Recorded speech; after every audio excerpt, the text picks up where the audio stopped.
साथीहरू, good afternoon. तपाईँहरूको lunch भइसक्यो होला। म चाहिँ भर्खर नानीलाई लन्च पुऱ्याएर आएर चाहिँ खाना खान आँटेको है साथीहरू। आलु पकाएको छु। अन्त यो चाहिँ हो काँक्रा, बस्तीको काँक्रा। हेर्नुहोस् है आइसला है, अस्ति टिस्टाबाट ल्याएको बस्तीको काँक्रा। दाल पनि बनाएन, आलुमै ग्रेभी बनाएको छु। खाएँ है साथीहरू। बस्तीको काँक्रा चाहिँ मिठो हुन्छ है, टिस्टाबाट ल्याएको यो चाहिँ अस्ति।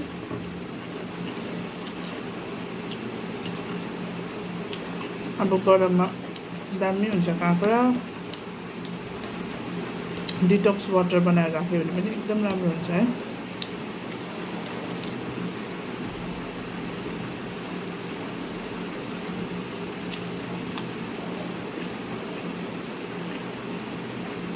लोकल काँक्रा चाहिँ मिठो हुन्छ नि बस्तीको।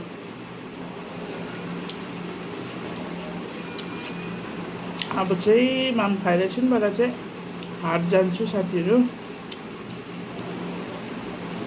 आज वेडनेसडे मार्केट लाग्छ यहाँ है सालबारीमा।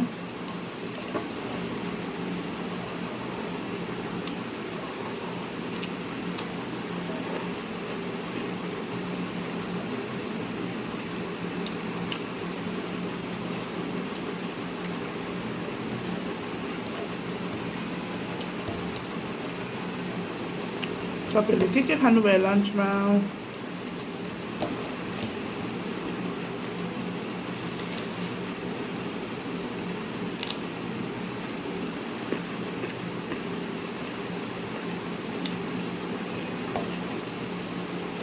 साथमा डल्ले खोर्सानी भएको भए कस्तो मिठो हुन्थ्यो। डल्ले खोर्सानी छैन।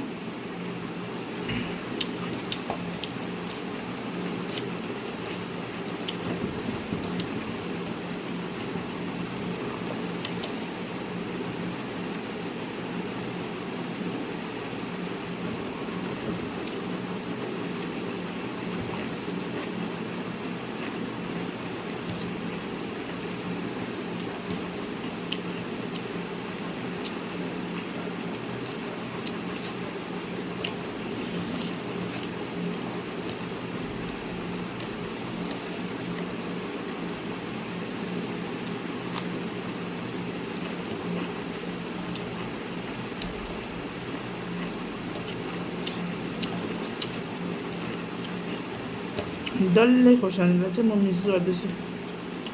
कस्तो मिठो हुन्छ है डल्ले खोर्सानीलाई।